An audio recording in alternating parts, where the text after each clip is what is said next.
Welcome to Beyond Rockets. Hope you're having a great day. My name is Clark Dunn and I'm your host. Get ready to enjoy some awesome conversations from Huntsville locals about cool work they are doing right here in the Rocket City. You can connect with us on social media at Beyond Rockets. And if you're interested in doing a podcast yourself, I'd love to hear from you. You can visit my website, beyondrockets.com today, or connect with me on LinkedIn at Clark Dunn. Sit back and enjoy this episode of Beyond Rockets. Everything I liked except the way she talked to me every day. This episode is sponsored by Yellowhammer Brewing. Yellowhammer is a local craft brewery serving Huntsville for the past 14 years. They are known for their premium craft beers like their T-Minus and Rebellion, but what you might not know is they also offer spirits, wine, seltzers, and non-alcoholic drinks. Next time you stop by their location, try one of their seasonal cocktails made with the Gemini Bourbon or the Yellowhammer Vodka, or try this year's big hit Pineapple Punch Seltzer. You can find out more information about Yellowhammer Brewery by visiting their website, yellowhammerbrewery.com, or visiting their tap room located at Campus 805. Well, welcome to the podcast. Yeah, thanks for having us. We're super excited to be here. Our very first one. Yeah. Very first podcast. Well, would you like to introduce yourself and we'll kind of get started there? Go for it. So I'm Ashli. I'm the A in AM Collective. And I'm Mikayla. I'm the M. Yeah. And so AM Collective has been around since 2019, but Yes. kind of y'all met in high school and or maybe even before then. You're both Huntsville natives before then. Okay. Talk a little bit about growing up here in Huntsville. Most people I talk with aren't Huntsville natives. So it's always great as a Huntsville native myself to talk to other people that have seen Huntsville grow. So talk a little bit about that. So we are both Hazel Greenians. Yeah. We are. I'm from the state line. Yeah. So our moms were actually best friends. They met in college. So I'm 3 years older. So I've literally known her since we were born. Yeah. Since she was born. My whole life. So we grew up as best friends, and with that bit of an age gap, because we were technically 4 years in school, right? Yeah, yeah. So we lost touch through like middle school, high school. Yeah. And then her mom conveniently moved back in next door to me without us knowing. It was great. And we both quit long-time jobs. Yeah. So that's how AM Collective came to be. She kind of was like, y'all should do something together. So. And then just being like Huntsville natives, it's just nice to, I don't know. It's nice to see how like it's grown so much. It has changed a lot. Like it's so different. It's insane. It's one of those, like, especially because like where y'all started at the Clinton Row shops in 2019, like that area has evolved so many times with people that were, on the third floor that are now on the first floor, that were on the first floor and now they're on the window. It's like you have all these stages of growth, which just, it's cool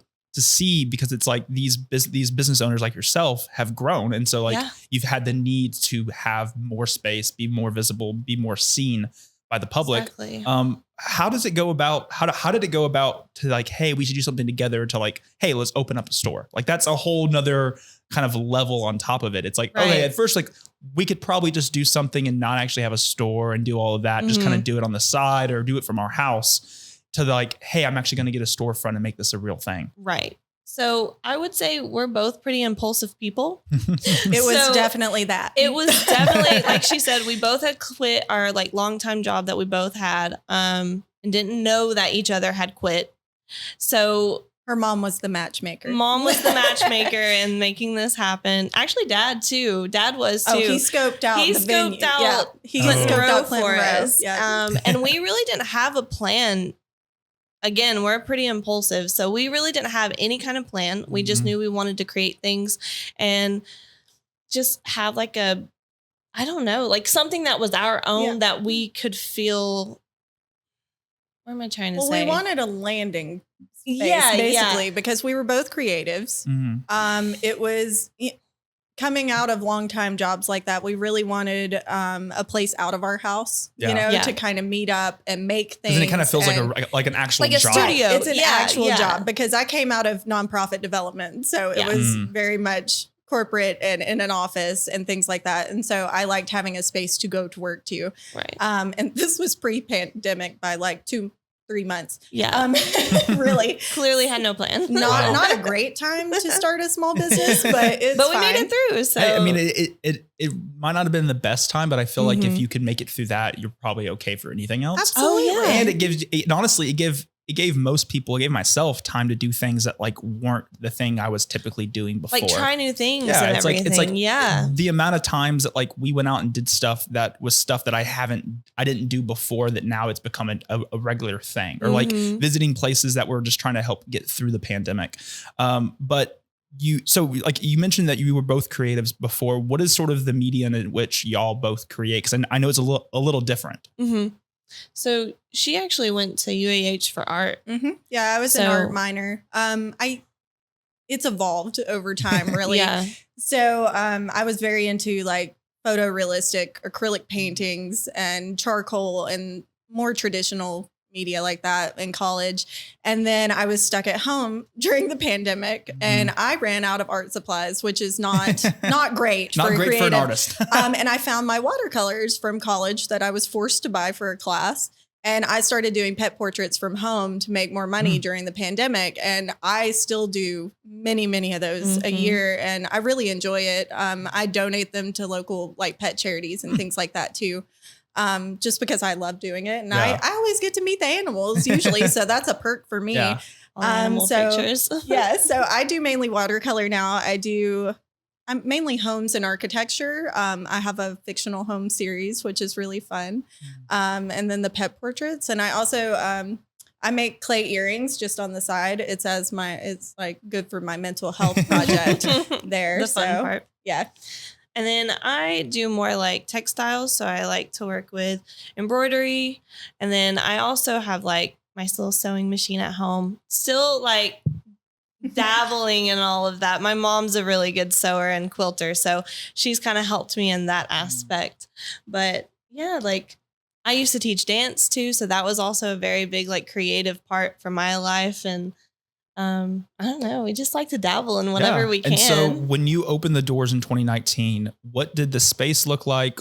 What were y'all offering at the time, and kind of what was that? What was the public's response to it? Because I mean, it's a new thing.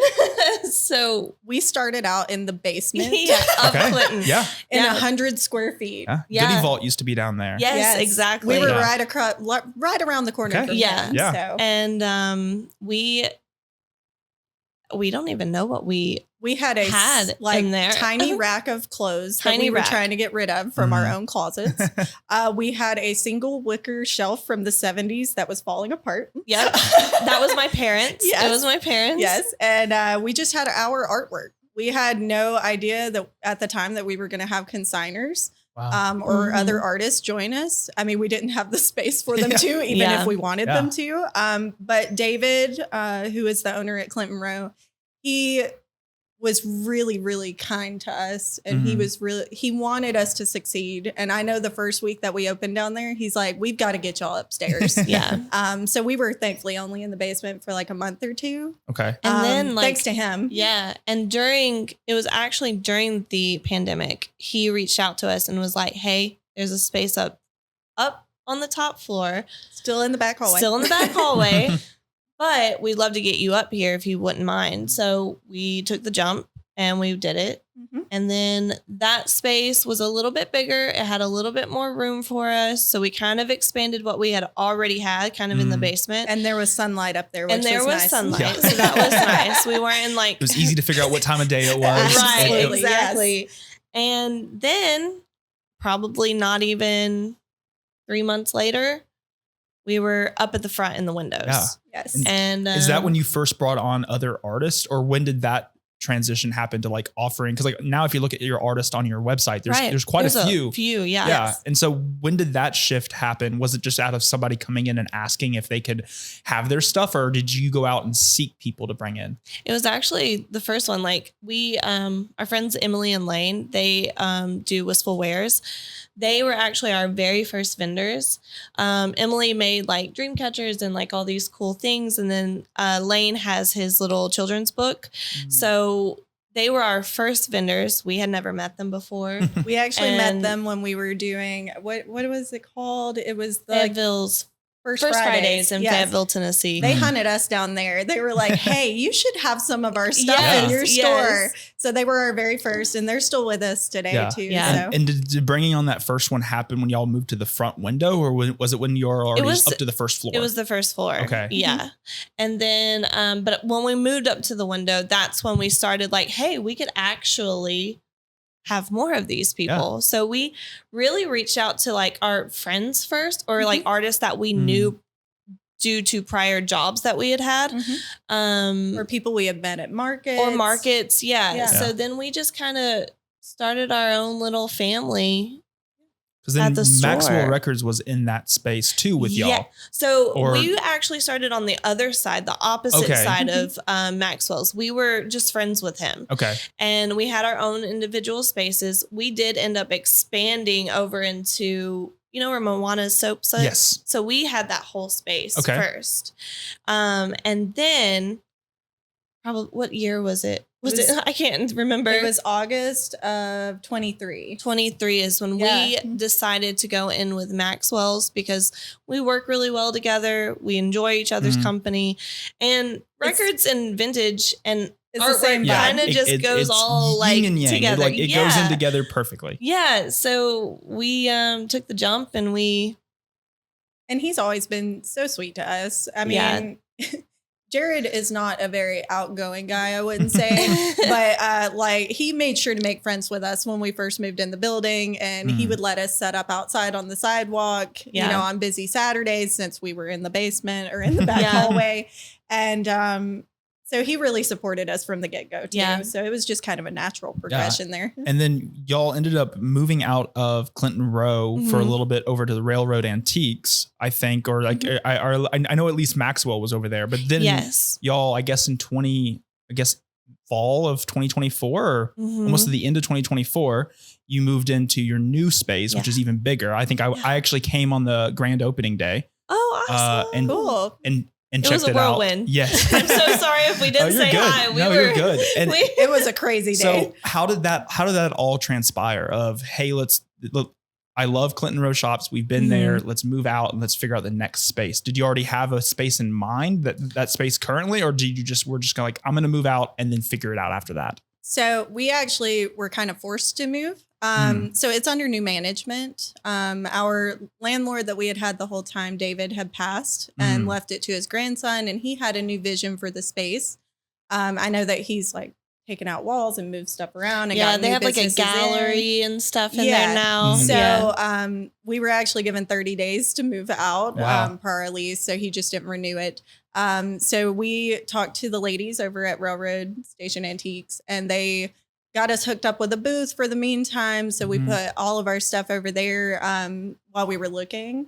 And we're grateful to Sean at Black Rose Records, because he kind of through lane got us in there. I love that record store. So, I go so there great. quite a bit too. Yeah, he's been a great neighbor. So we went from 400 square feet to 1,400. So, you know, it was sad at the time because it was hard to let Clinton Row go. Yeah. But it's really... It's where the whole idea was almost born. Yeah, like, exactly. It's like to get that first space and be like, okay, I am in the basement, but it's mine. Like, what can I do with it? And then it was having like our those, baby. And then having those iterations of the growth, and then having that happen, you know, it is a little devastating.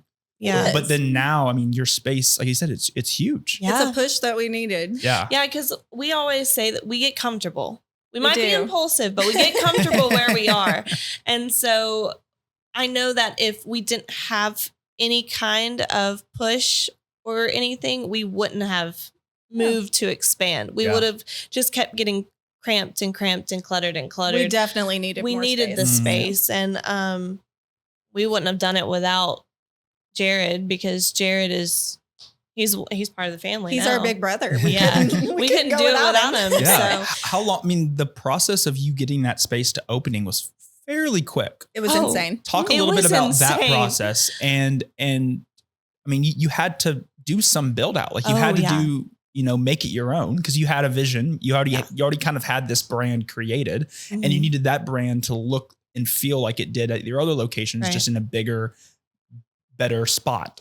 Talk a little bit about that process from, hey, we got the keys to grand opening. It was was it 9 days? Yeah, it was about 9 or 10 days Wow. that we did the full renovation. It was a renovation. It was a hot mess when we got it. There were rainbow carpet tiles with like 4 layers of Linoleum. What was in linoleum that space underneath. before? It used to be Lucky Dice Cafe. That's right. Yes. Okay. So, and my husband loved Lucky Dice. So What did we say it was? Nerdvana? yeah, loved it. Loved That's so it. funny. And so, where they built the wall out for us, because Lucky Dice was technically Massive. 5 different suites. Wow. So they wanted to like Chop divide a it little up bit. so that they could get more in there.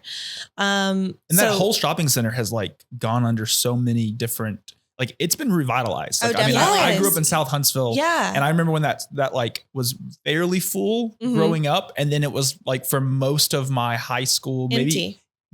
through college, just empty. Yeah. And then like Dostal has been in there for now a while. Mm-hmm. Black Rose has been there. Y'all are Mhm. there. Like there's just more and more and more. Yeah.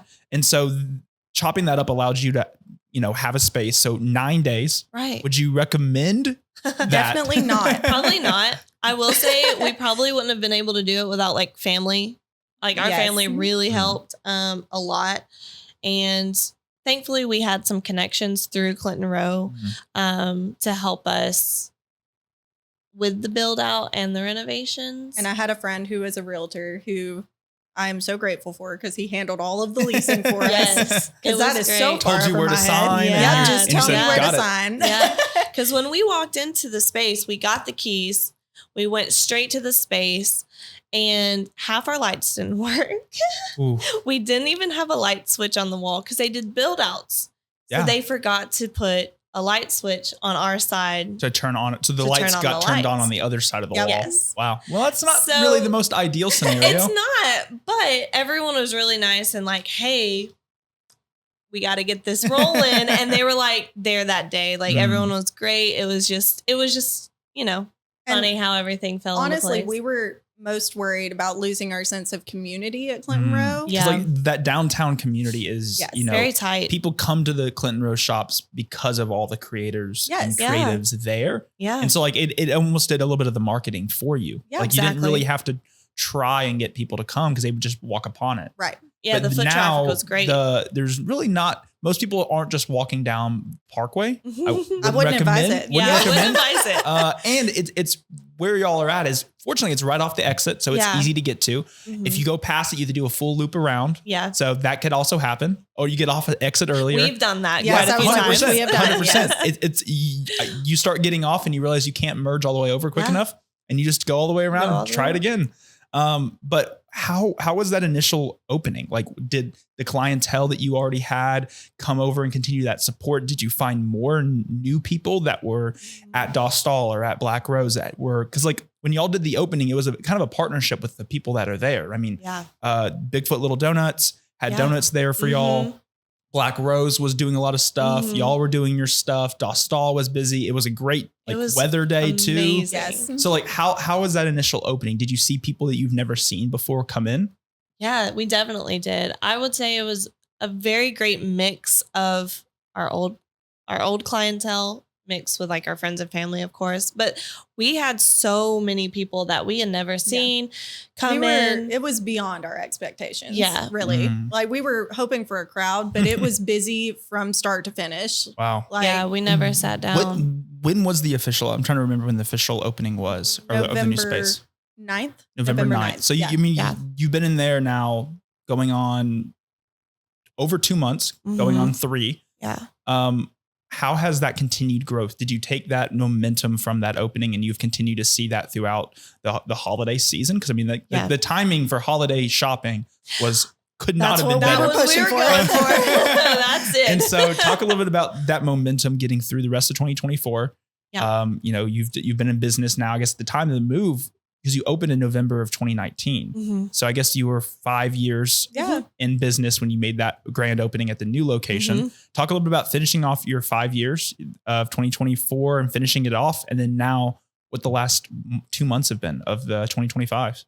So yeah, we were really pushing to get open for the holidays. And also Mikayla was pregnant. Yeah. She had her baby in January. Yes. So we had to beat the baby. Yeah. We had to beat Yeah. her here. Yeah. But yeah, so we were really pushing for that. And November and December, honestly, were comparable to our downtown sales, which was wild. Wow. Of course, January and February for retail, kinda that's slows down. non-existent. No. But we've already seen an uptick at the end of this month. So, I mean, we're grateful. We found a great community over there. We're now part of the South Huntsville Maine Business Association, and they gave us a warm welcome.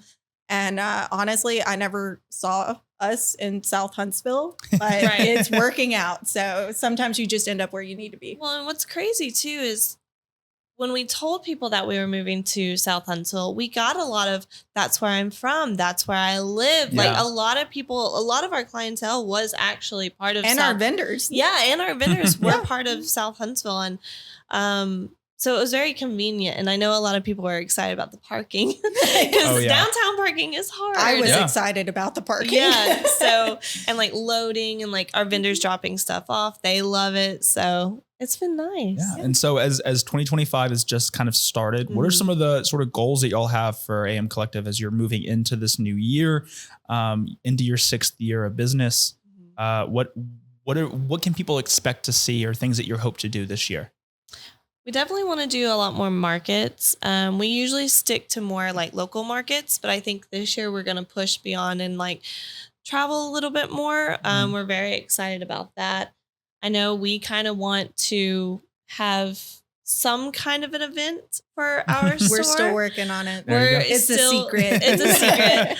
But we would love to have something like that happen. If not this year, next year, hopefully.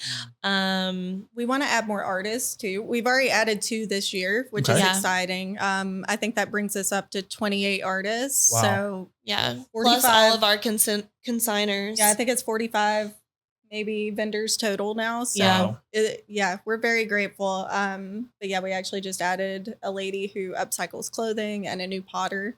Yeah. So we definitely want to expand our reach there. And we want to support local artists because there's not a ton of places to choose from to have your artwork displayed. 100%. And we're not a fussy gallery, you know, it's where people can casually come check it out. And it's one of those like, y'all offer the space that if someone's just trying this on the side or doing something while they still have a 9 to 5, it's like the perfect entry point. It's not like it's like, hey, it's impossible to get in and I don't have no place to sell it and I'm just forced to sell on Instagram or whatever it might be, or just social media in general. You actually are able to kind of fit that need for somebody that's like, hey, I'm doing this from 4 to 9 instead of 9 to 4. Definitely. And that was like important to us too, because like there wasn't a place like that for like our stuff. It's either, you know, a fussy gallery or like a more, exactly. So we never had that with like whatever we created in the past. So we're happy that it worked out that way. And we have some artists that are very non-traditional. You know, we have a girl that paints pigeons. You know what I'm saying? So we want more quirky, weird art. And I think as a whole, I mean, Huntsville in general has kind of supported more of that with a lot of the different, like there's 100%. downtown festivals, there's tons of places and opportunities that are, you know, bigger events that you can showcase your stuff in, but then that regular reoccurring place that AM Collective is for people kind of allows you to go to these events and see people you're like, oh, I really like their stuff. I want them to be in our space. Yes. And then using your network to kind of grow their audience and vice versa. Obviously we've talked a lot about where you are now and all that good stuff, but plug where people can find out more information, social media, websites, all of that. So our website's amcollectivehuntsville.com.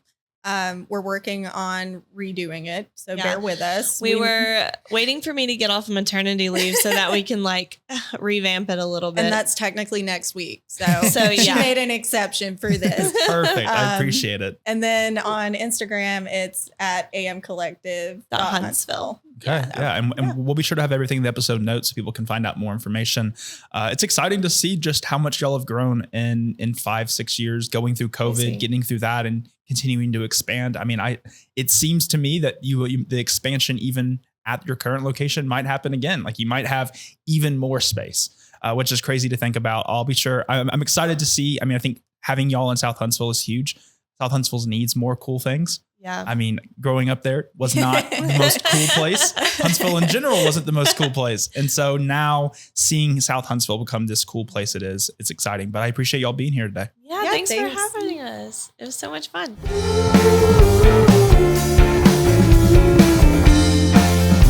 Thank you so much for listening to this episode of Beyond Rockets. Don't forget you can subscribe to the podcast wherever you listen and on YouTube at Beyond Rockets. Be sure to follow me on Instagram at Beyond Rockets to stay up to date with new episodes as they are released. Thank you so much for listening, and I hope you enjoyed.